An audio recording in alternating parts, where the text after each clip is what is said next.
এরপরে প্রশ্ন হলো, কথিত আছে বাম চোখ লাফালে বিপদ আসে, ইসলামের কোনো ভিত্তি আছে কি? বাম চোখ লাফালে কি আসে? বিপদ আসে। এর কোনো ভিত্তি আছে কিনা? ভাইরে, আপনাদের বাম চোখ লাফায় মাঝে মধ্যে? আমার তো প্রায় লাফায়।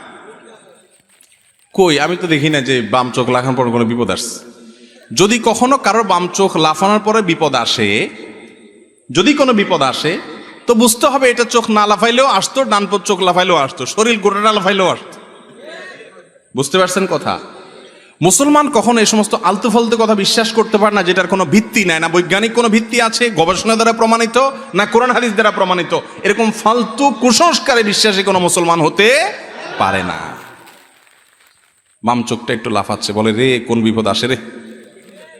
বিপদ তো তোমার ইমান আমল যাচ্ছে, ইসলাম সম্পর্কে কুসংস্কারের জন্য বিশ্বাস নিয়ে তুমি মরতেছো, এটাই তো বড় বিপদ।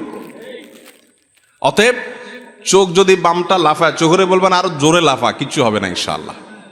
কথা বুঝতে পারছেন? অনেকে আছে এই মাসআলাটা জানে এবং প্রশ্ন করে, হুজুর মাসালা জানে যে এই চোখ লাফালে কিছু হবে না, বিপদ এবং সুখ এই সবগুলো দেওয়ার একমাত্র মালিক কে? আল্লাহ। এরকম কোন আলামত আল্লাহ বলেন নাই আমাকে, আমি মন গড়া কেন বলবে? মাসআলা জানে ঠিকই, তারপরে যখন বাম চোখটা একটু লাফায় তখন ভয় হয় ভিতরে, আছে না নাই? অনেকে প্রশ্ন করে যে হুজুর এই ভয় হয় কেন? এই ভয় হয় এজন্য ইমান দুর্বল। আমি বলি তখন চোখেরে বলবেন চোখ আরো দুমসে লাফাইতে থাক, আমার কোনো টেনশন নেই।